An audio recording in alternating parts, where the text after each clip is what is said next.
The night was sacred. 2 full moons shone high above the dense canopy of the Crescent Pact territory.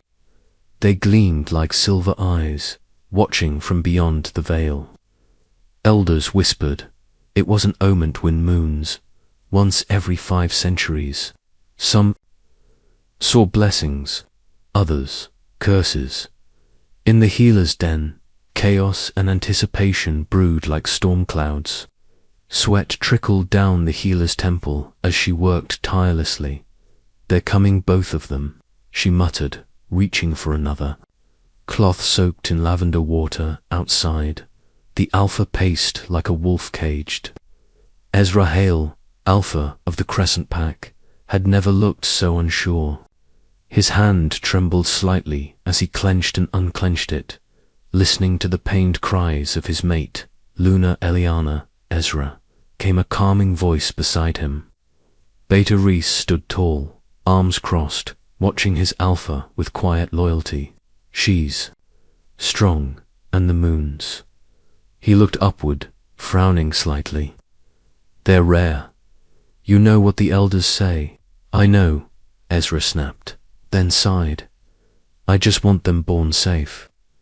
2 cries echoed seconds apart, first soft and gentle. Then loud and spirited, Ezra bolted into the room, Reese close behind. Eliana lay exhausted, smiling faintly despite her pale complexion. In her arms were 2 tiny girls, swaddled and quiet now. They're beautiful, she whispered. Aria ... and Hannah. The healer, an older she-wolf named Mira, stiffened slightly at the names. She glanced at the moons, still glowing brightly outside. Ezra noticed. What is it? Mira hesitated. Twins born on twin moons. One will rise to greatness.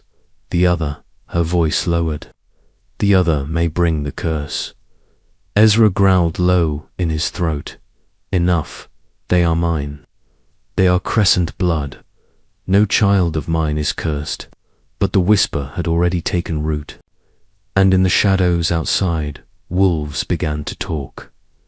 Years passed, but the night of the twin moons was never forgotten. Aria and Hannah Hale were nothing alike.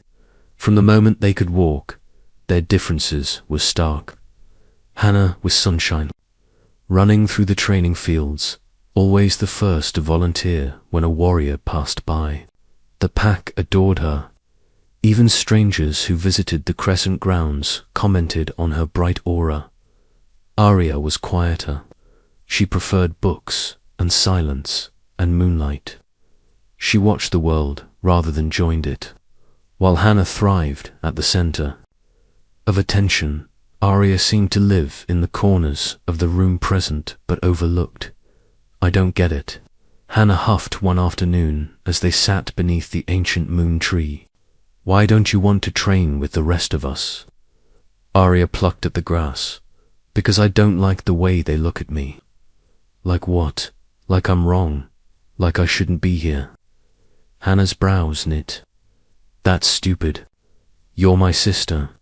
If they have a problem with you, they have a problem with me. You're the one everyone loves, Han. You love me too. Aria smiled faintly. Of course I do, and she did. They shared everything, their room, their dreams, even their fears. It was Hannah who made Aria laugh, who defended her when others whispered. It was Aria who calmed Hannah during her wild moods, grounding her with a soft voice. Their parents tried to keep things balanced.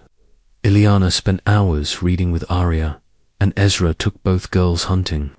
But even so, the rumors never died. She's the one, someone once whispered too loudly. The cursed twin, Aria heard. Hannah did too. That was the night they made their pact. It was midnight when the twins crept out of their home, barefoot on dewy grass. The moon tree stood tall, bathed in silver light. Its branches stretched toward the sky like reaching hands. They had read about the ritual in one of Aria's forbidden books, a pact forged through witchcraft, Dangerous, old, unbreakable. I'm sure about this, Hannah whispered. Are you? Yes, Aria said, voice steady. I don't care about fate. I care about us. They knelt opposite each other, placing their hands in the soil. The spell said to cut our palms. Mix the blood, Aria said, pulling out the small bone blade. She hesitated. Hannah took the knife and slashed her palm without flinching. Your turn. Blood dripped into the earth as Aria made the same cut. They pressed their palms together, and the moon tree pulsed. We will never part, never betray. We are one soul in two bodies, Hannah recited. Curse or not, Aria continued, our fate is shared. They will not divide us. The wind howled, then low and longed, the moonlight flickered. They felt it, something old, ancient and watching. Heard them far from them, in the mountains where the borderlands bled into enemy territory. A raven took flight. By the time they were 16, the girls were practically legends. Hannah became a fixture in Crescent society, training daily, working alongside their father during meetings, even mediating disputes between younger wolves.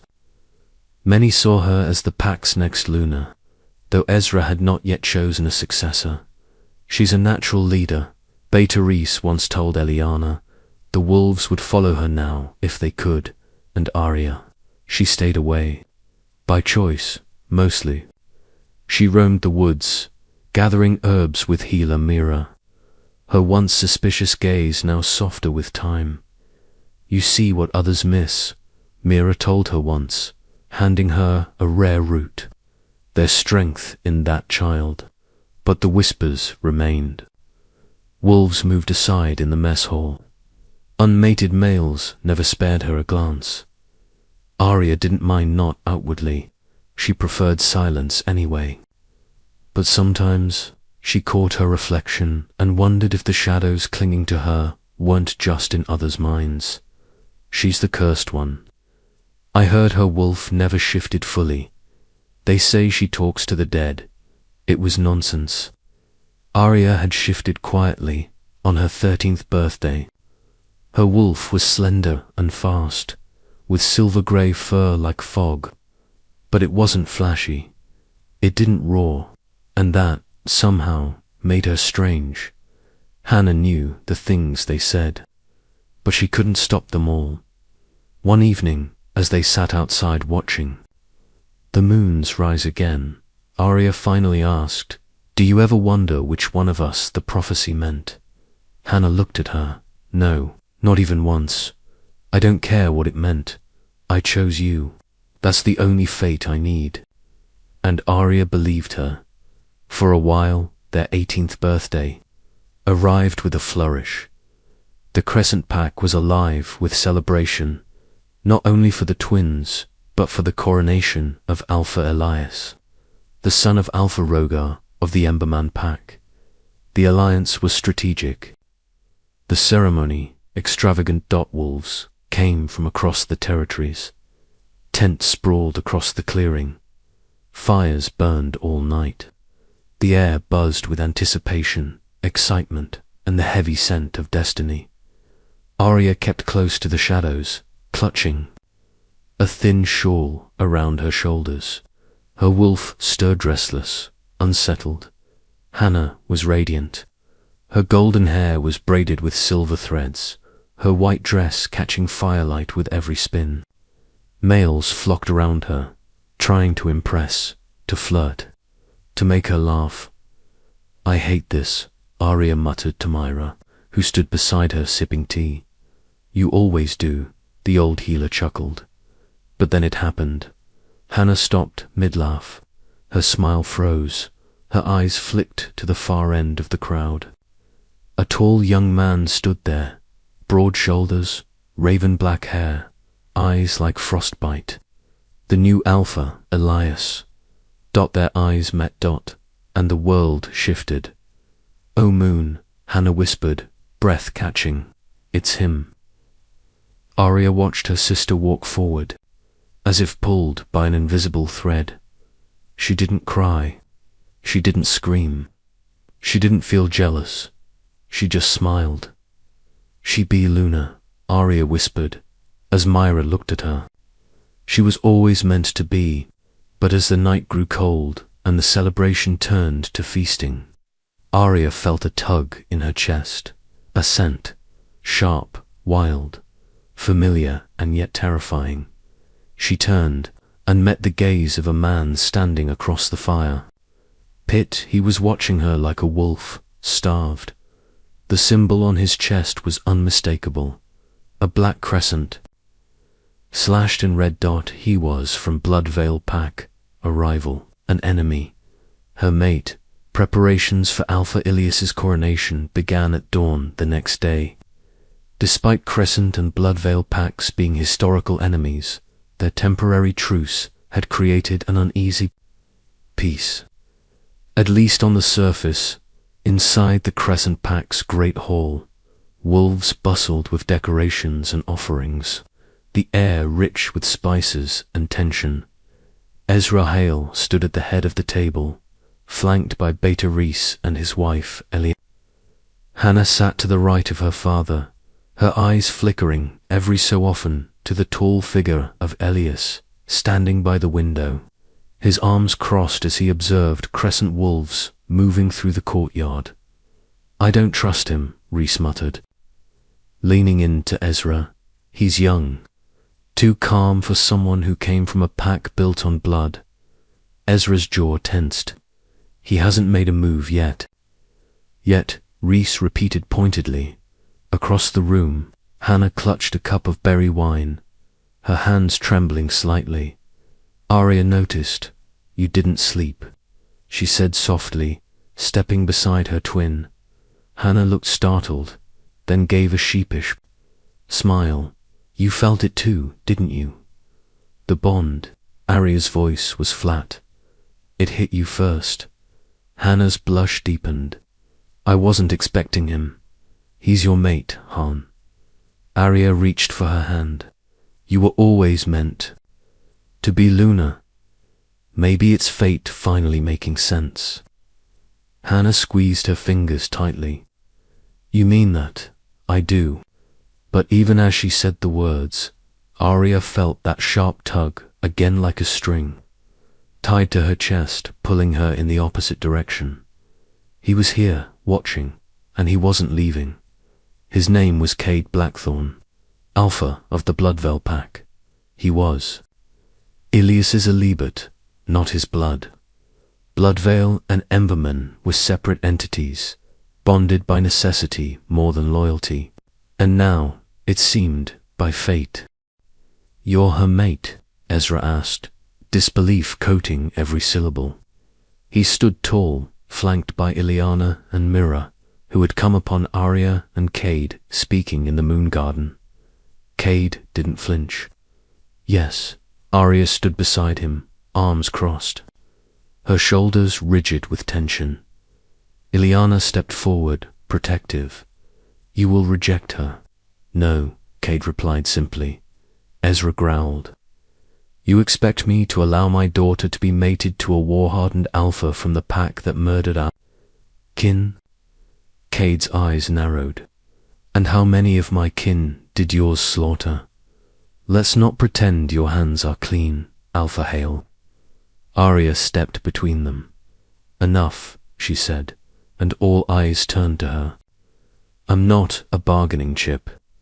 I didn't ask for this bond, but it's mine, and I'll choose what to do with it." Ezra stared at her, silent. There were times he forgot how much like Eliana she truly was. Quiet, yes, but not weak. He turned to Myra. "Is there any way to break it?" The healer shook her head. "The bond is sealed. Rejecting it will cause pain." For both, Cade didn't so much as blink. "I won't reject her. Even if she chooses to reject me, I'll wait." The room fell into strained silence. Later that night, as Aria wandered the outskirts of the camp, Cade appeared beside her. "You're quiet," he said. "I always am. I've seen your type before. The wolves who think silence makes them weak." She turned to him, gaze hard, and they're usually the deadliest. For the first time, Aria cracked a faint smile. The tension in the pack didn't fade. If anything, it worsened. Some wolves avoided Aria entirely now. Others muttered in her wake. Even those who used to give her small nods of respect now treated her like a ticking bomb. She's sleeping with the enemy. She'll be a spy, just like her cursed blood wants her to be. Even Mira grew colder, distant, distracted. Only Eliana remained soft, toward her second daughter, offering warm tea and wordless hugs. Hannah was torn. She stood with Elias during training, sparred with warriors, smiled during official duties. But her eyes often found Aria, and there was pain thereof, losing the one person who had always understood her. One morning, while Aria sat reading beneath the moon tree, Hannah appeared and flopped down beside her. "You're really going to stay bonded to him?" she asked quietly. "I haven't decided. He's dangerous. So is Elias." Hannah flinched. "He's my mate, and Cade is mine." Silence stretched between them. "Do you still feel the pact?" Hannah asked. After a while, Aria looked down at her palm, where the scar had faded over time but never fully disappeared. "Every night, me too." They didn't say anything after that. They just sat, back to back, beneath the twin moons that had cursed and blessed them. On the eve of the final coronation feast, Cade requested an audience with Ezra Hale. "You're bold," Ezra said, eyeing the dark-haired alpha with cool disdain. "You think claiming one of my daughters earns you a seat at my table?" "I didn't come for politics," Cade said, tone clipped. "I came to swear a personal oath." Ezra blinked an oath. "I'll protect Aria, no matter what war may come. I won't drag her into Bloodvale politics. I won't use her for power. You have my word as Alpha, and if she chooses to stay with us, I'll leave," Cade said, without hesitation. Reese raised an eyebrow. "That's rare." Cade turned to him. "You don't understand what it's like to find the one the moon goddess chose and know they're not safe around you. I want her, but I won't chain her." Ezra studied him for a long moment, then gave a slow nod. "If you break your word, I'll kill you myself." "That's fair." Later that evening, Aria found Cade alone in the northern glade. "You really said that to him?" she asked, arms crossed. Cade looked over. "I meant it. You're not like what I was told Bloodvale wolves are. I'm not what I was raised to be either." She hesitated, then sat beside him. "You don't scare me." "Good," he said, voice softer than she expected. "But you should know something."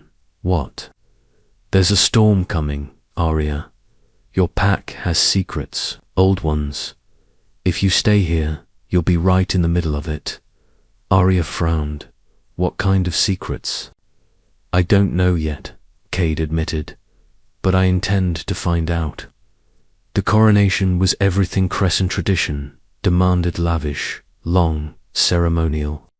Elias was crowned in front of hundreds of wolves, including visiting alphas from as far as the Silver Coast. As he took the crown of Crescent obsidian, howls rang out. Hannah stood proudly beside him, radiant, adored. Aria watched from the side of the hall. Cade, a silent figure at her back. "She looks happy," Aria said. "She does," Cade replied. "But her scent, it's off." He nodded. "Mated wolves have a glow. Hers is tainted. Something old, dark, dormant, but not for long." Later, When the celebration spilled outside, Hannah found Aria alone near the forest edge. "I wanted to talk to you," she said. Aria smiled. "You mean when you're not surrounded by warriors?" "I missed you," Hannah said. "I never left." They embraced tightly, the way they always had. But Aria felt it now. Something wrong. A pulse beneath her sister's skin. "Hannah," she whispered, pulling back. "When did the voices start?" Hannah froze. Her smile faltered. "What? You're hearing something, aren't you?" "I know, I'm fine." Aria shook her head. "No, you're not. And you know it." But Hannah just stepped back, her smile forced now. "It's probably nothing, just stress." Aria didn't push, not yet, but she knew, something inside her. Twin was changing, and the curse they had sworn to fight together was waking. The moonlight no longer felt warm. It was subtle, at first Hannah's growing distance. Aria noticed it during training sessions, during meals, during simple walks they once took together. Her sister began to withdraw, her eyes often fixed on something invisible, something within. Even Elias noticed. "She's changed," he muttered. One night to Ezra during a leadership meeting. "Quicker to temper, less ... kind." "She's adapting to her new role," Ezra said, trying to keep the worry from his voice. But Aria knew better. "She's cold," she whispered to Eliana as they gathered herbs in the garden. "Not rude, just ... hollow." Eliana hesitated, tucking lavender into her basket. "Mating changes us, Aria. It binds more than hearts. It ties power, souls." She was always power, but now it feels like it's consuming her. Later that night, Aria found Hannah standing alone on the western watchtower, staring across the forest that bordered enemy land. "I used to be scared of that forest," Hannah said without turning round. "You weren't scared," Aria replied. "You were curious." "Not anymore." Aria joined her at the edge. "Do you remember the ritual?" "How could I forget? We bled for it. I think something's wrong." Hannah's voice was eerily calm. "I think something's finally right." Aria turned to her fully. "You've changed. Maybe this is who I was meant to be all along." And then she left, leaving behind more silence than words.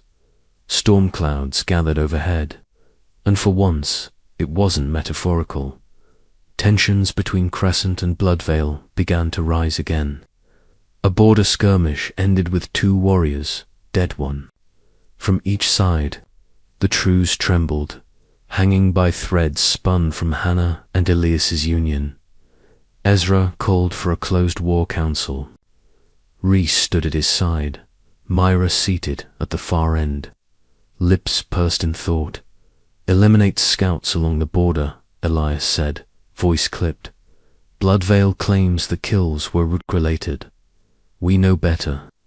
"They're pushing us," Reese agreed. But Aria, who sat quietly near her mother, finally spoke up. "What if they're telling the truth?" Ezra glanced at her. "You defend them because of him?" "No," Aria said evenly. "I defend the truth. Cade wouldn't order such a strike. If anything, this feels orchestrated to clean." Stare darkened. "You forget your place, Aria." "No," she said. "I remember exactly where it is, between both packs, which is why I see what none of you want to admit." That earned her a sharp look from Hannah.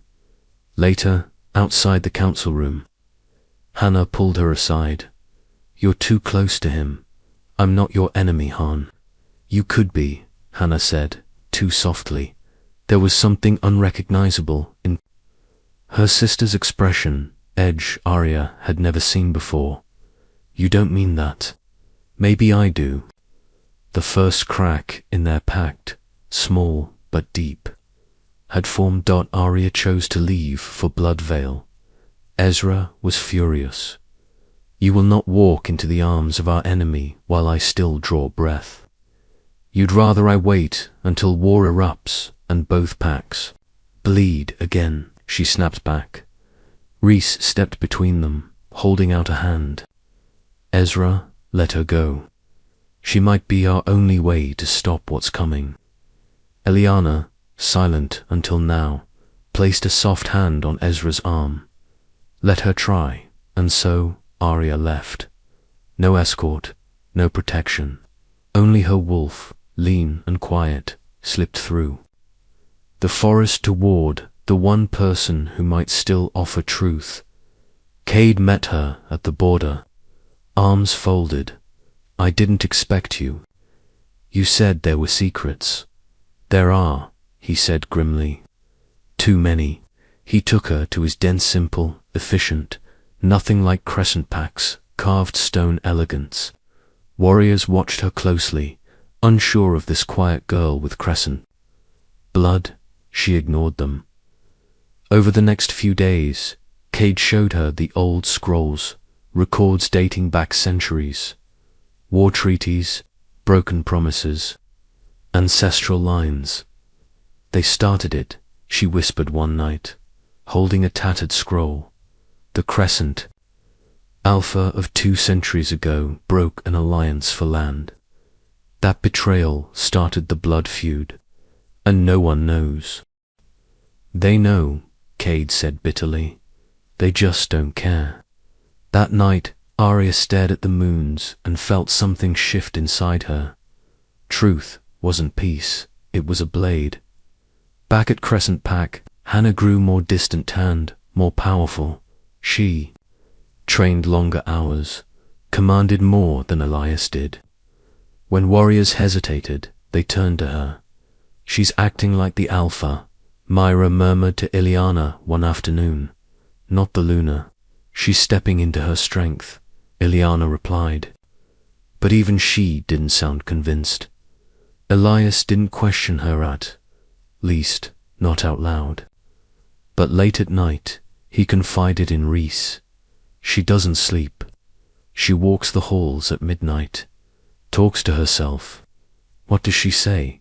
She speaks names, old ones, ones no wolf has uttered in centuries. Rhys paled. Curses don't vanish, Elias. Sometimes they slumber. In private, Hannah stood before the mirror, whispering, "Rise." Her reflection flickered. For a second, her eyes turned black. Something spoke back. We are awakening. At Bloodvale, Aria awoke to the sound of parchment rustling. Cade had returned late from scouting the western ridge and dropped an envelope on her table. The seal was crescent red. It was intercepted, he said, meant for the Emberman pack. Aria opened it. It was from Hannah to Alpha Elias. If Bloodvale retaliates again, we strike first. Burn the border, no mercy. Hannah Halariah stared at the signature. This isn't her handwriting. She dictated it, Cade said. Your sister's voice is changing. She wouldn't, she would, he interrupted gently. You feel it, don't you? She did. The curse had rooted itself in Hannah's soul, and now it was moving. That night, Aria stood before the moon again, blood-stained scroll in hand. She's slipping away, she whispered. Cade stepped beside her. Then we find a way to pull her back. But what if she doesn't want to come back? Cade's expression was grim. Then we stop her before she takes everything down with her. In the ancient war archives of Bloodvale, dust danced in the air like restless spirits. Aria followed Cade down the narrow corridor carved into the mountain, torches flickering against walls engraved with old symbols. Unlike Crescent's well-curated, embellished library, Bloodvale's archives felt untouched or truthful, and unkind. These scrolls, Cade said, pulling open a sealed drawer, were hidden even from my father, passed down by our oldest seers. It said they contain accounts written by wolves who survived the first blood pact betrayal. Aria stepped forward and gently unraveled one of the scrolls. Her eyes scanned the faded ink. Greater than in the year of the moon split, the Crescent Alpha promised alliance, then burned the peace treaty and claimed our land. Hundreds died, including children. It was never war, it was slaughter. She felt cold. They always taught us Bloodveil struck first, she whispered. That Crescent was defending itself. Truth and history rarely align, Cade said, especially when the victor's right. The scrolls, more documents followed. Letters from desperate Bloodveil alphas begging for peace. Messages from Crescent elders bragging about purifying rogue bloodlines. Aria clenched her jaw. They lied to all of us. No, Cade said quietly. They lied to you. The rest of us have always known. A long silence followed. Then she looked up at him. We have to stop whatever's coming before she leads them into another massacre.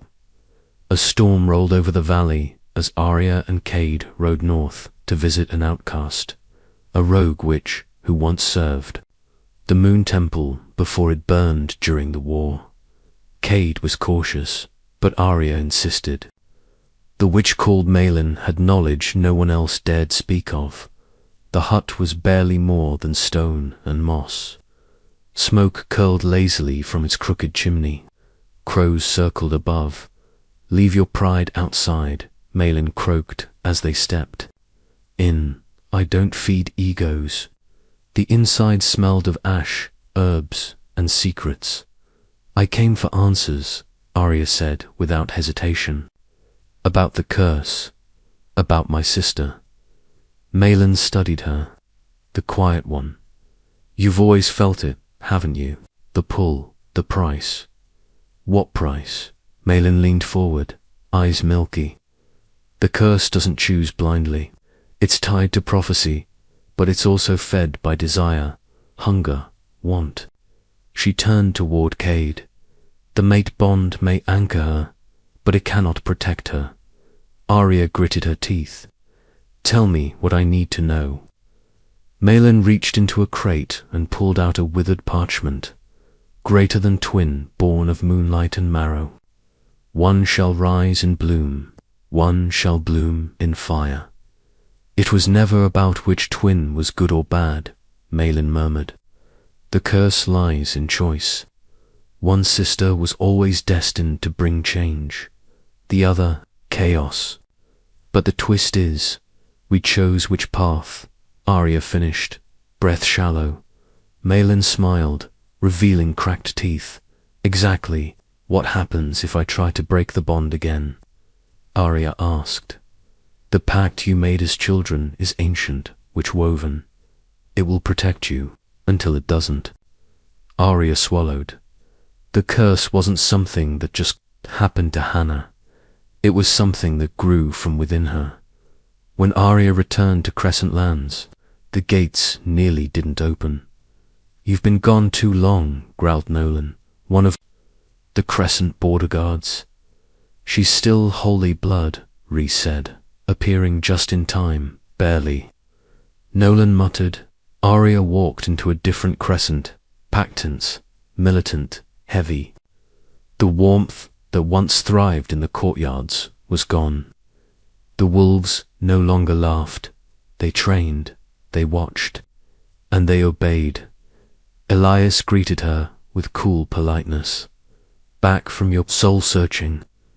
I have information that can stop this war. Information from the enemy is still enemy propaganda. Then maybe you're the problem, Aria snapped. Rhys stepped in quickly. Aria, what did you find? She handed him a scroll. The original blood treaty, signed and sealed in Crescent ink, now blackened with age. Rhys paled. "This is proof," she said. "We started it." Rhys looked between Elias and Aria, then nodded. "I'll speak with Ezra. He'll listen." But Ezra, when confronted, only stared. "I made mistakes. Our ancestors made worse ones. But we can't undo what's been done." "You can stop her," Aria said. "You can stop Hannah." Ezra's voice was tired. "I no longer can." Because outside, Hannah stood with 3 warriors, her posture regal, her expression unreadable, and for the first time, Aria couldn't feel her sister's presence, only a void. It was Mira who pulled Aria aside. "The next morning, I know something's wrong," the old healer whispered. Her sense changed. Her aura too. It's like something's sitting in her skin. Aria nodded. "It's the curse." Mira's hands trembled slightly. "When you were children, after the blood pact, I felt something old stir in the land. But I was afraid to speak it aloud. You should have told us. I didn't think it would survive, but now it's awake." Aria visited Hannah that afternoon. She found her in their old shared room, now stripped of color and life. "You don't knock anymore?" Hannah asked without turning. "You don't talk like my sister anymore." Hannah sighed. "Always so dramatic." "Are you hearing them again?" Silence. Then Hannah turned, her eyes glowing faintly. "They don't whisper anymore. They command." Aria stepped closer. "You're fighting it, right?" "No." Hannah's voice dropped to a chilling whisper. "Why would I fight something that makes me stronger?" Aria's breath caught. "You're letting it win." "No, Aria," she said, stepping forward, cupping her sister's face. "I am winning. For once, I see everything. I hear everything. I know who deserves to lead. And who is that? Not Elias. Not father, me." Aria stepped back, heart pounding. The girl she loved, the twin she swore to protect, was slipping away, and something else was stepping in to take her place. The moon hung low that night, blood-tinged and veiled in clouds, in the heart of Crescent territory. The moonstone altar glowed faintly unused for decades, but now it pulsed with dark energy. Aria stood hidden in the trees, watching as Hannah stepped onto the altar, Elias at her side, unaware. "What is this?" Elias asked. "A blessing," Hannah replied. From the shadows, Mira appeared, breath ragged. "This is wrong." But it was too late. The stone flared, the ground cracked, and a voice not Hannah's rose from her lips. "By blood and moon, awaken.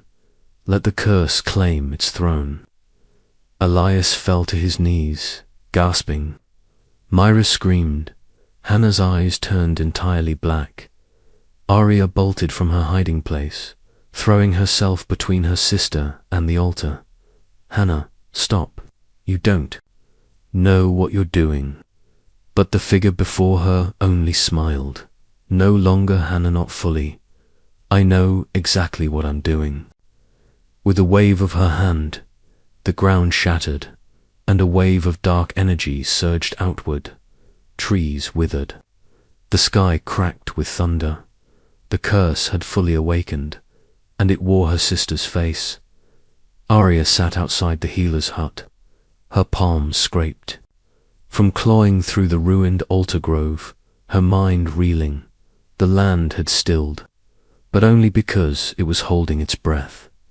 Inside, Mira and Eliana tended to Elias. He'd survived the blast barely. His bond with Hannah had snapped, the pain almost killing him. "He's stable," Myra said, stepping outside. "But he won't shift for a while. His wolf has withdrawn." Aria nodded, eyes distant. What did she say before Shibby for that? Energy hit, Eliana asked. Aria closed her eyes. By blood and moon, awaken. Let the curse claim its throne. Eliana paled. That's old magic. Witchborn, a throne means a vessel. Someone's in her. No, Aria said softly. It's not someone else inside her. It's the part of her she never faced. Mira sat beside her, weathered fingers fidgeting with her shawl. There's still time, she whispered, but not much. Once the curse fuses with her completely, she won't just be powerful, she'll be unstoppable, and she'll tear Crescent apart from the inside. Aria looked up. Then, we find another way. Eliana touched her shoulder gently. And if there isn't one? Aria didn't answer, but the twin scar on her palm burned in warning. Cade arrived at the Crescent border 2 days later, flanked by 2 of his fastest scouts. Nolan let them in, but only after several glares and growled warnings. I'm not here for battle, Cade said when Ezra met him at the edge of the council ring. But I am here for Aria. She's inside, Reese said grimly. But this isn't a visit, Blackthorn. You're walking into a house full of smoke. Cade nodded. Then I'll hold my breath. Inside, Aria stood in the war room, staring at the burned map. The blast from the altar had destroyed half the Crescent archive. I told you, she said when Cade entered. She's changing. Cade approached slowly, and I told you it wasn't just about her. Something ancient chose your bloodline, Aria. This curse, ...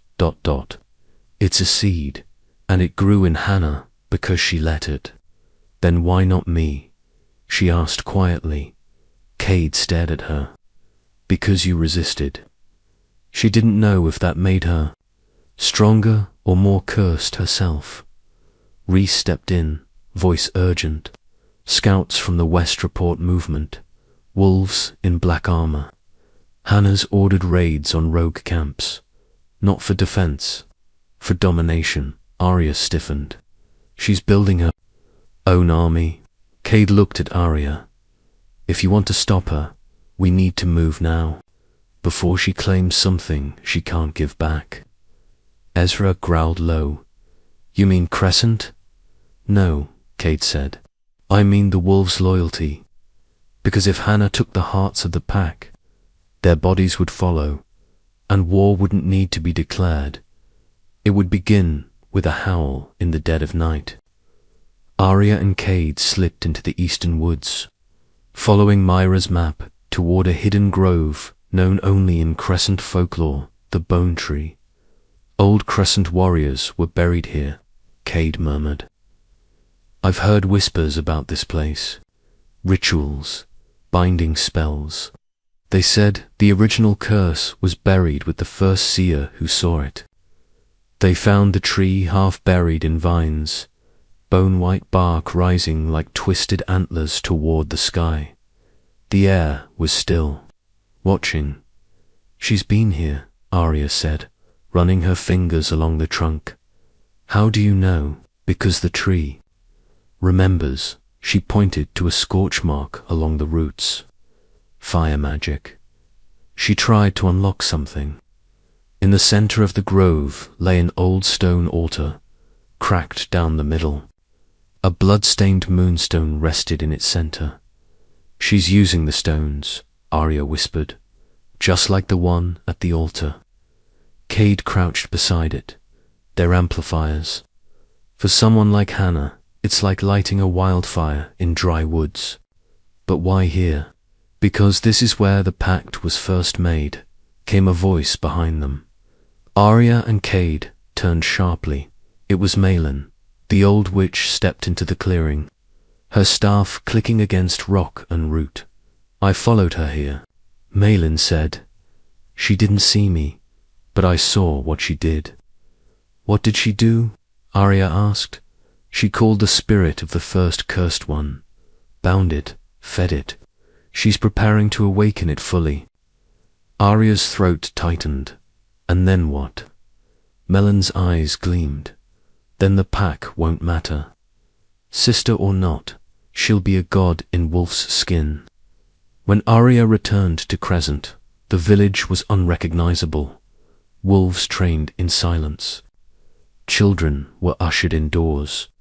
Ezra's banner still flew, but Hannah's influence had become law. She took the North Command Post, Reese said, and claimed half of the border scouts. She's not hiding it anymore, Mira muttered. She's conquering us piece by piece. Ileana stood quietly by the window of her chambers, watching the smoke rise from the training fields. She walks past me now, she said, doesn't even smile. Aria's voice broke. I don't think she's smiling at anyone. But that night, Hannah came. She stood in Aria's room, draped in black with a gold crescent across her chest. Hello, sister. Aria sat up, tense.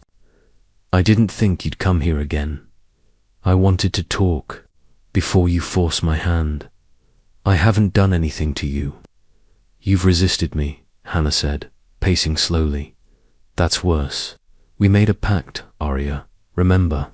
You're the one breaking it. No, Hannah said, crouching beside her bed. I'm fulfilling it. You were always the weaker one. You were supposed to follow, not challenge me. Aria stared. This isn't you talking. Then who is it? Aria reached for her sister's hand, but Hannah pulled away. I didn't come to argue. I came to give you a choice. What? Choice. Join me. Be by my side. I can protect you. And if I say no, Hannah's eyes flickered black.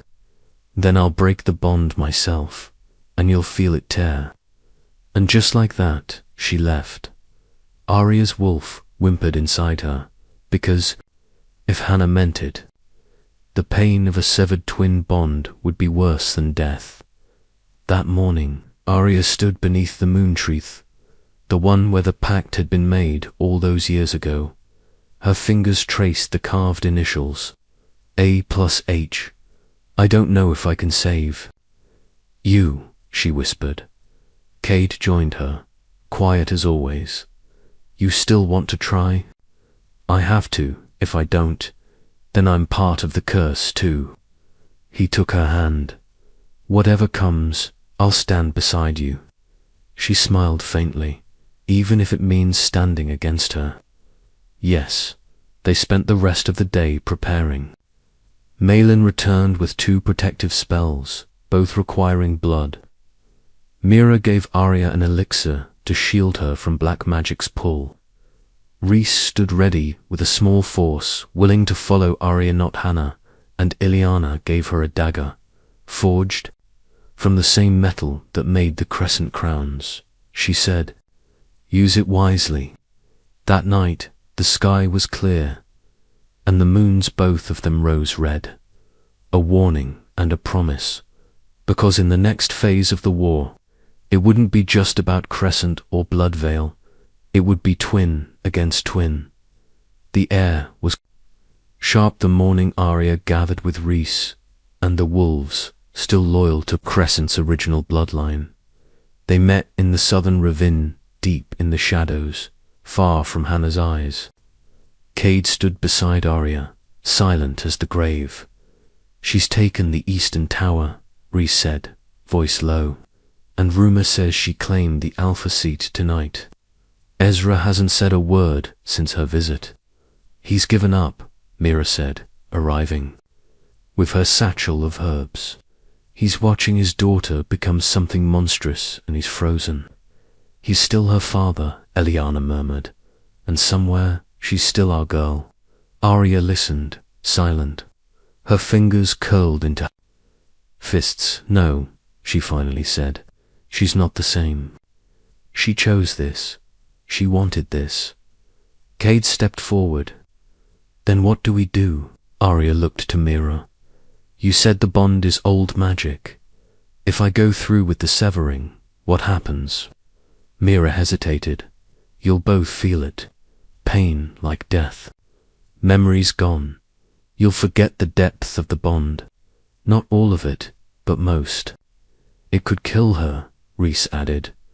Or kill me, Aria said. She left you a choice, Eliana said. Will you take it? Aria looked up toward the crescent keep, where twin banners hung, one the old crescent crest, the other with Hannah's newly forged symbol, two black wolves circling a moonlit flame. Yes, she said, voice clear. Tonight I face her. Night fell like a warning bell. Inside the crescent hall, Hannah sat in her new throne carved of ashwood and bone, gifted by warriors who now called her Queen Luna. Her armor was obsidian, laced with gold. Her eyes shimmered, half magic, half nightmare. Beside her, Elias stood, not as Alpha, as a prisoner. You can't keep me like this, he growled. I'm not keeping you, Hannah said sweetly. I'm showing you what obedience looks like. You were never meant to lead this way.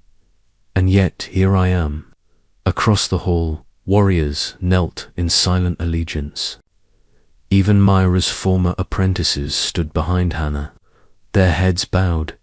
Ezra and Eliana entered quietly, guarded on both sides. Ezra looked hollow, his gaze flickering between his daughter's twin banners. You've betrayed everything, he said hoarsely. No, Hannah said, standing. I've reclaimed everything. Aria arrived at the threshold, dressed not for war, but in the ceremonial colors of crescent peacekeeping, white and blue. Her twin scar was uncovered, a reminder of the oath they once made. The room hushed. Step down, Hannah, Aria said, voice clear. Her sister smiled. You look like a ghost, and you look like someone pretending to be whole. Gasps rippled through the crowd. I came to offer you peace, Aria continued, to remind you of who you were. I know who I am. Then you'll understand. What comes next? Aria stepped forward, pulled the dagger Ileana had given her from her belt. I reject our bond. I call back my blood. I sever the pact made beneath twin moons. A wind surged through the hall. Hannah stumbled back, clutching her chest. Her body convulsed. No, you can't. The dagger glowed as Aria sliced her palm, dripping blood onto the floor. Hannah screamed. Ezra ran to stop her, but Cade held him back. This is her choice. Aria fell to her knees, the pain lancing through her heart. A part of her soul splintered. Tears poured from her eyes. But she didn't stop. She finished the rite, and the bond broke. The hall was still. The wind had gone. The moon had vanished behind thick clouds. Hannah collapsed to the floor, gasping, clawing at her throat. Elias knelt beside her, but she shoved him away. You've ruined everything, she hissed, staring at Aria. You killed it. Aria couldn't stand. The bond had torn her insides apart. Her head swam. Her wolf had gone quiet. Cade knelt beside her, wrapping his arms around her trembling form. You did it, he whispered. It's over. No, she said through gritted teeth. It's just begun, because Hannah wasn't broken. She was changing again. The curse, no longer tethered to Aria's light, took full root. The blacks of Hannah's eyes expanded again. Her skin flickered with symbols, ancient and glowing. You gave me freedom, she whispered. Now I don't need you. And with a howl, she vanished, not shifted, disappeared, in a pulse of magic and light. Ezra dropped to the floor beside. Elias, where did she go? She's gone rogue, Myra said. No, Aria corrected. She's gone dark. She's not hiding. She's evolving. Ileana's voice cracked. We have to find her. And then what? Rhys asked. Kill her. No, Aria said, steadying herself with Cade's help. We bring her back. But she tried to kill you, Mira said. Aria turned, the last thread of their twin bond still echoing in her blood. She's still my sister. And somewhere in that storm, she's still Hannah. Tracking a cursed wolf was not like tracking a rogue. Hannah left no paw prints, only decay. Villages on the edge of Crescent territory were found empty. Entire hunting patrols vanished. Old rituals had been disturbed, stones overturned, sacred texts stolen. She's building something, Rhys said, scanning a map. A spell, an army. Both, Mira guessed, Aria, pale but recovering. Examined the latest site Hannah had attacked, a ruined Crescent temple near the Valley of Howls. Cade crouched beside her, smelt that. Fire magic, she said. She's harvesting it, they say. She took 2 Crescent pups from this village, Mira added grimly. Didn't kill them, just ... took them. She's building an order, Aria said. Ezra approached from behind. She's beyond saving. She's my twin.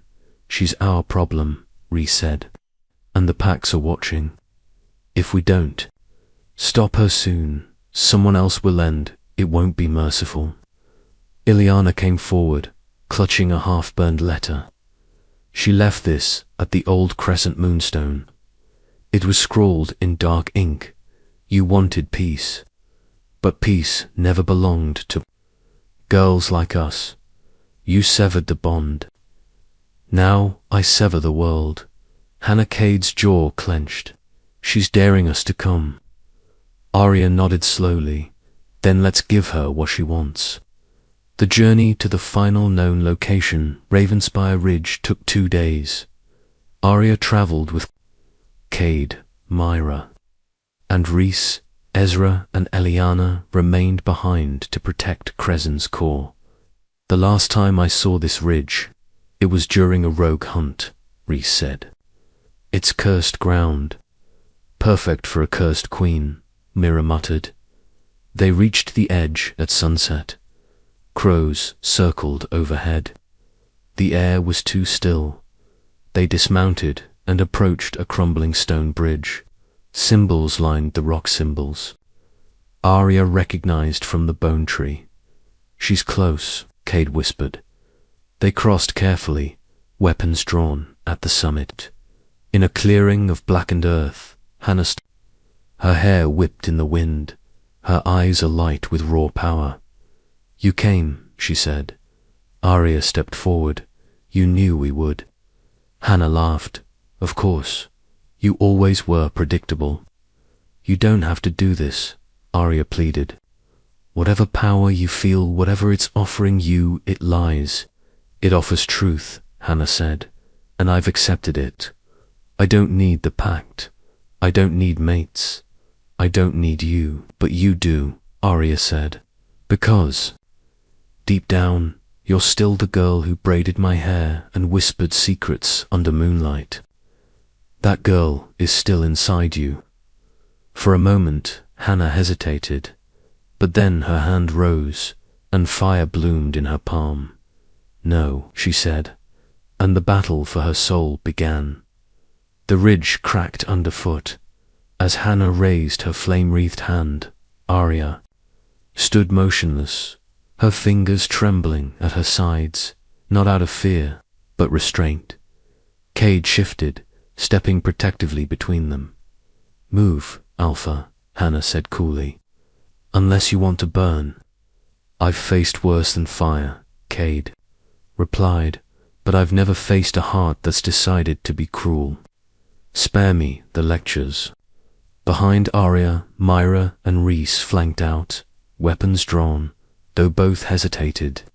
They could feel the air hum with unnatural power. This wasn't just a battle of wolves, it was magic, bonded and broken. Hannah, Aria said again, more softly. You don't want this. I do. For the first time in my life, I am more than the sweet twin, more than the pretty Luna. I am a storm now, a queen. You're a puppet, Aria shouted, stepping forward, voice cracking. Whatever this thing inside you is, whatever curse was passed down, it's not you. Then why do I feel more alive than I ever did next to you? Silence fell. Aria's breath hitched. You always felt like the cursed one, Hannah continued, circling her. But what if the curse was never in me, Aria? What if it was you? I didn't burn down the moonstone altar. No, Hannah whispered, but you broke our bond. And with it, you broke the last of what kept me human. Before anyone could react, Hannah launched forward. The first strike wasn't physical, was magic. A wall of fire erupted, separating Cade and Rhys from Aria. Mira screamed for Aria to fall back, but Aria held her ground, because deep in the firestorm, her sister waited. The flames formed a dome around the Aria and Hannah. It was like being trapped in the memory of a dream-turned nightmare. You remember the orchard? Hannah asked, circling. Where we used to hide after stealing Miros moon pies. Aria's voice cracked. I remember everything. Do. You remember the first time someone called you a curse? Aria flinched. I defended you, Hannah said, every time. Even when I didn't understand what I was protecting. I never asked for that, but I gave it. Aria clenched. Her fists. I never wanted to be your burden. You weren't my burden, Aria. Hannah screamed. You were my purpose. I lived to keep you whole, to fight the whispers, to prove them wrong. Then why are you tearing everything apart now? Hannah's voice dropped. Because I'm tired of holding everyone else together. They stood there, the flames licking the ground, ghosts dancing in the smoke between them. Let me in, Aria whispered. Let me help you fight this. I don't want to fight it anymore. Aria stepped forward. Then fight me, Hannah's. Magic surged again, but it stuttered. Her hands shook. Her wolf whimpered inside her. Aria saw the flicker of humanity in her sister's eyes, and that's when she struck not with claws, but with memory. Our pact was real, she whispered. We swore to always stand together, curse or not, and I never stopped believing in you. Hannah dropped to her knees. The fire faltered. But then a voice whispered from behind Hannah's lips. Weakness makes poor queens. And the fire flared anew. Myra and Rhys watched helplessly as the inferno grew. We have to go in, Myra shouted. Cade didn't move. His eyes were locked on Aria, barely visible through the fire. She's not losing, he murmured. She's still standing. Myra reached into her satchel, pulling out a small crystal orb. This was meant for soul binding, not war. But it can pull truth from shadow. You said it's unstable. It's either that, or we watch one sister kill the other. Without waiting, Mira hurled the orb into the fire. The flames shuddered and then something screamed. It wasn't Hannah, and it wasn't Aria. From the blaze rose a former silhouette of tangled limbs and writhing shadow. It clung to Hannah like a second skin. The curse, Mira gasped. It's taken form. Aria watched in horror as the shadow peeled itself from her sister's body. But Hannah was still kneeling, eyes glazed. She wasn't in control anymore. The shadow turned to Aria. You severed the bond, it hissed, voice layered and broken. So I took her soul. Aria rose to her feet, blood trailing down her arm. You made a mistake. You cannot kill what is bound by fate. Maybe not. Aria raised her dagger. But I can rewrite fate. The spirit lunged. Aria met it head on. The fight wasn't physical. It happened in the soul. as Aria's blade pierced the shadow's form. Her consciousness was yanked backward into a realm that wasn't earth or dream. It was memory, boundless and echoing. She stood in a twilight field. Ahead of her, two girls played under twin moons laughing, braiding each other's hair. Aria, she turned. It was Hannah, her true form, standing, barefoot, afraid where. Are we? Hannah whispered. In the bond, Aria said. What's left of it? The curse is here. I know, the air shimmered. The shadow moved across the grass, splitting into dozens of versions of themselves. Angry Hannah, grieving Hannah, lonely Hannah. It fed on every moment you felt abandoned. Hannah's voice trembled. I hated you for choosing peace. I hated myself for not choosing you. They faced each other. Then they faced the shadow together. Aria reached out her hand. One last time. Hannah took it. The curse screamed. The pact reignited not the old bond of shared blood, but a new oath forged through choice. They chanted together by twin moons and broken fate. We stand as one before the gate. Curse or not, soul to soul, we claim ourselves, we make us whole. The field cracked, the curse shattered, and the bond reformed not forced, but chosen. Aria awoke to cool air and the scent of rain. The fire was gone. Hannah lay beside her, unconscious, pale but breathing. Myra rushed forward, checking their pulses. They're alive, both of them. Cade knelt beside Aria, brushing soot from her cheek. You did it, he whispered. You brought her back? Aria nodded weakly. We did. Rhys stood nearby, awe in his eyes. What was that? A second chance, Aria said. Later, Hannah stirred.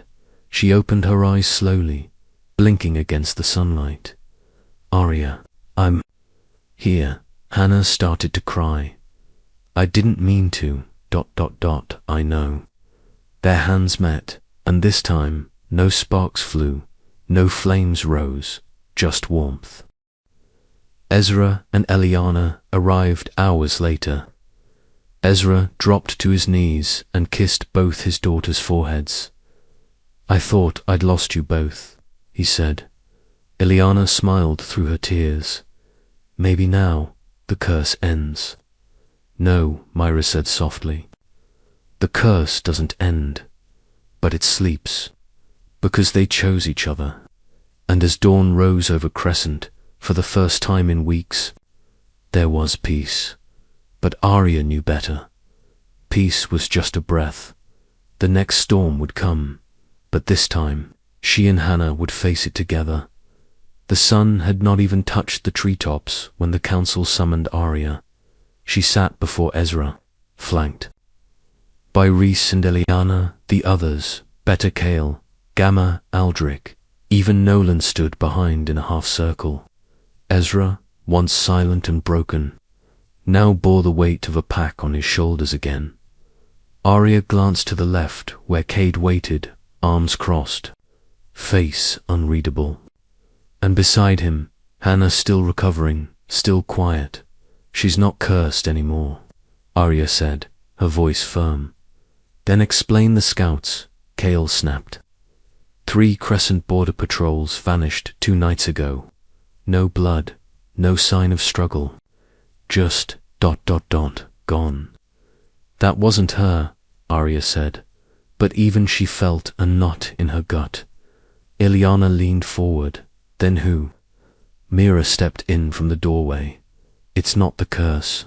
It's the thing that created it. Gasps rippled through. The room, explain, Ezra said. Myra nodded. The curse wasn't born in Crescent. It was sent here from beyond the twin moons. A spirit older than the pacts, older than magic attached itself to the Hale bloodline centuries ago. That's what tried to take Hannah, and now that it's severed, ... it's loose. Aria's stomach dropped. You mean we freed it? No. Mira said slowly. You unleashed it. Rhys turned to Ezra. So what now? Pretend everything's fine until more wolves vanish. Ezra's voice was quiet. No. We hunt the origin. And if it finds us first? Cade asked. Aria's voice was cold. Then we finish what we started. They traveled to the Oracle Stones 2 days. Later, ancient slabs that predated all known wolf records. Cade, Aria, Hannah, Rhys, and Mira stood in the highlands where the sky always seemed too big. Myra placed her palms on the largest stone. It hummed. The curse was born here, she said, or at least summoned. A faint glow rose from the stone as symbols appeared to moons circling a third. That's not Crescent history, Rhys whispered.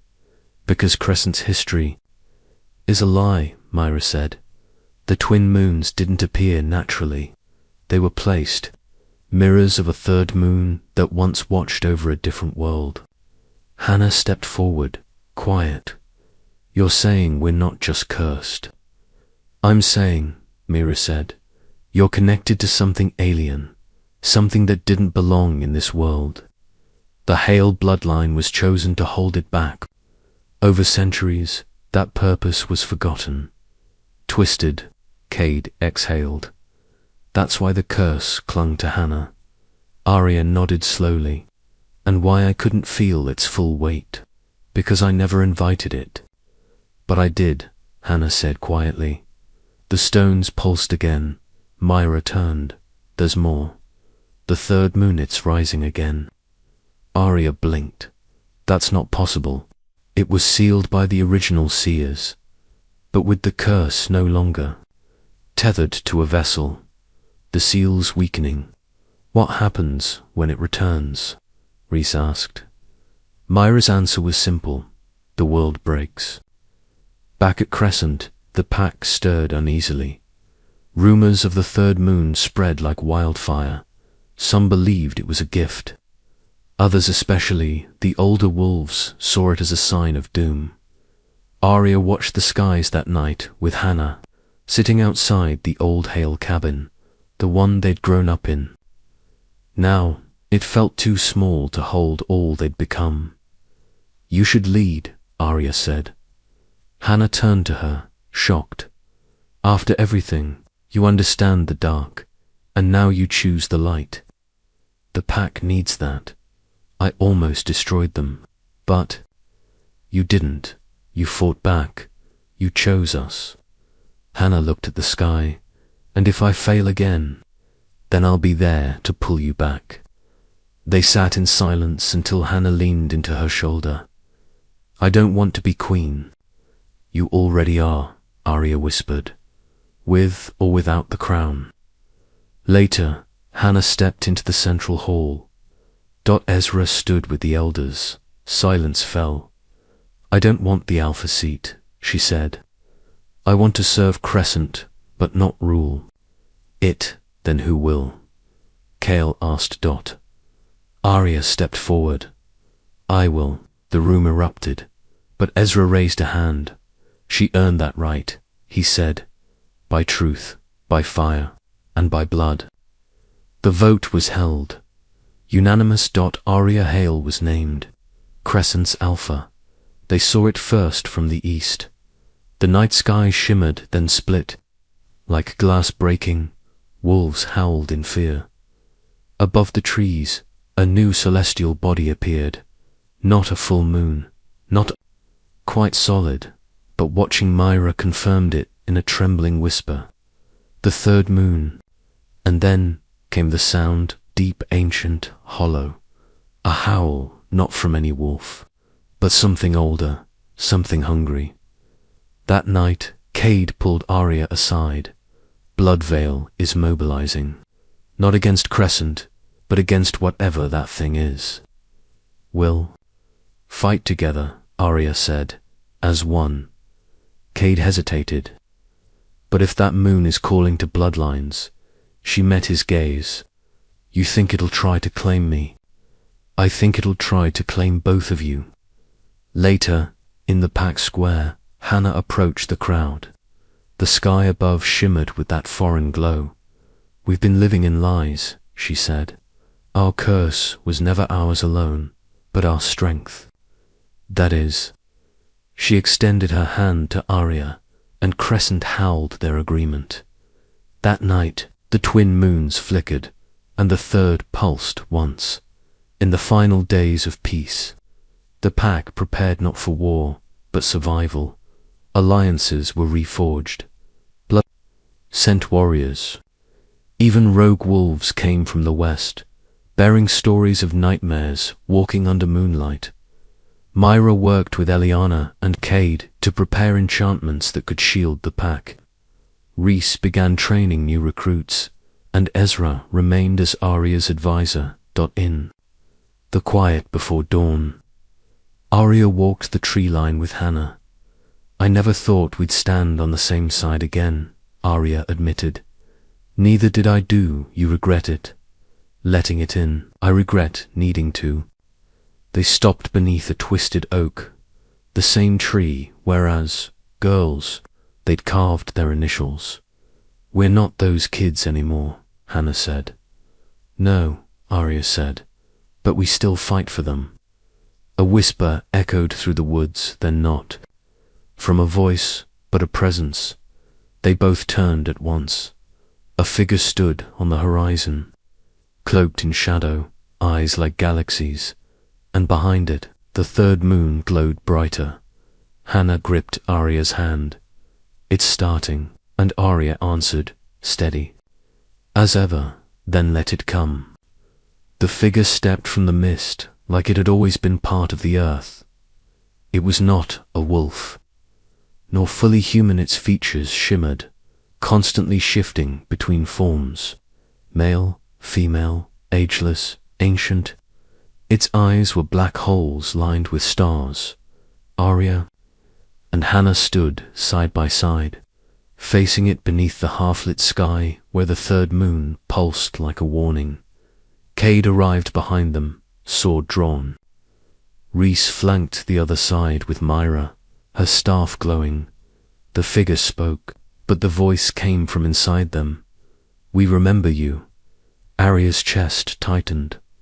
What are you? Not a god, not a spirit, a remnant. A seed left in soil not meant to grow it, Mira gasped. It's the origin, the root of the curse. We came when the gate opened, we planted. The Hales were chosen as soil. You were meant to evolve. You cursed our blood, Hannah said, trembling. We gave it purpose. But your bondur love distorted it. Where there should have been power, you created resistance. Cade growled. Then we'll resist again. You misunderstand. We no longer seek domination. The figure gestured toward the glowing third moon. The gate has opened. Choice is no longer yours alone. The world must decide. Aria stepped forward, breath steady. Then give us the truth. We already have. You carry it in your bones. The ground trembled. Crescent howled in the distance. The final trial had begun. The next night, every crescent wolf stood in the central clearing. The third moon loomed overhead, casting a strange lavender hue over the earth. Myra had deciphered the ancient stones. The third moon wasn't just a celestial body. It was a judge, a celestial witness, and it would demand one. Last offering. We must show we can control what was given to us, she said. Or it takes everything. Hannah stood beside Aria, facing the crowd. Then we fight. Rhys asked. No, Aria said. We stand. We unify. As if on cue, wolves from Bloodvale arrived. Cade led them, flanked by warriors and rogues alike, who had resisted the lure of the curse. But others came to wolves who had felt the third moon's call. Eyes vacant, voices distant. not enemies, not yet. At the center of it all, the celestial figure waited. We seek demonstration, power without corruption, loyalty without blindness, blood without chaos. It raised a hand. 2 pedestals rose. From the ground, one bathed in moonlight, the other cloaked in shadow. One wolf must step into the dark, one into the light. You were born together. You were split. Now you must unify or unravel. Hannah whispered, "It wants us to offer ourselves." Aria nodded, as proof. One light, one dark. Mira spoke up, "But balance requires sacrifice." They looked at each other, and without a word, the sisters stepped forward, dashed together. As Aria stepped into the pedestal of moonlight, warmth enveloped her. Her pain faded, but so did her memories etch. One pulled forward, flickering in the air, braiding Hannah's hair, running from Myra's house with stolen pie, the moment their pact was made. Across from her, Hannah entered the shadow pedestal.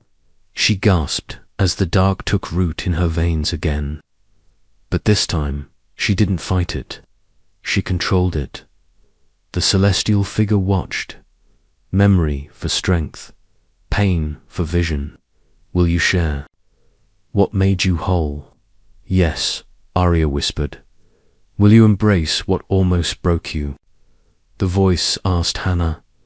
I already have, she answered, and then a flash, a tunnel of light and void. The sisters saw everything, the first hail wolves making the pact with a dying star, begging for protection from gods who never answered. The third moon was their answer, a sentience that existed only to balance extremes, and Aria understood.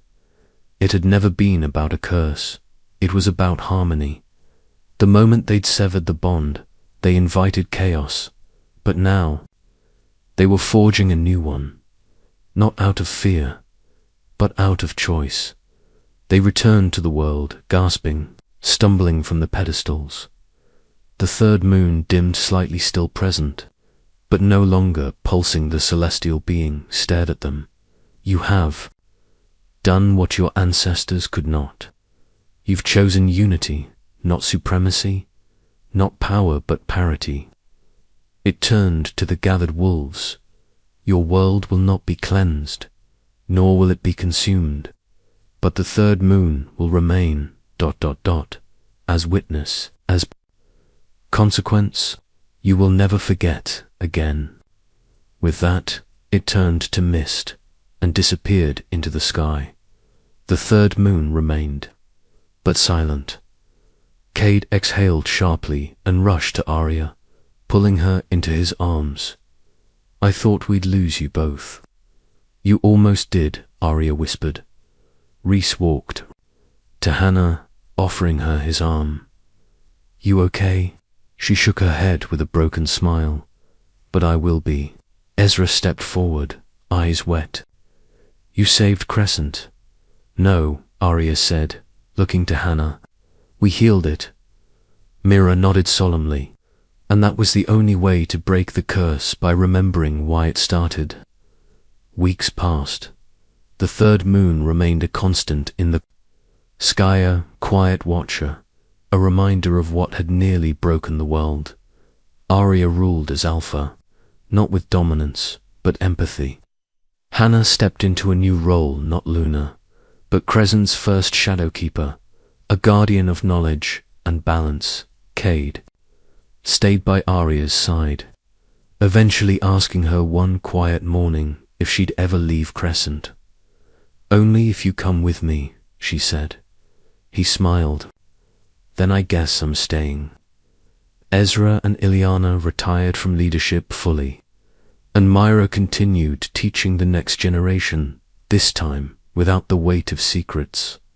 One evening, the twins stood beneath the bone tree again. Do you think we'll ever forget? Hannah asked. I hope not, Aria replied, because forgetting brought the curse. They sat beneath the carved initials, plus H now traced with fresh vines. I still hear it sometimes, Hannah whispered. The dark voice, faint, but there. Aria squeezed her hand. Then we keep choosing. Every day, even if it's hard. Especially when it's hard. The moons rose 3 of them now. One for light, one for dark, and one for balance. And, beneath them, the sisters stood not cursed, not perfect, but whole, that together, at last.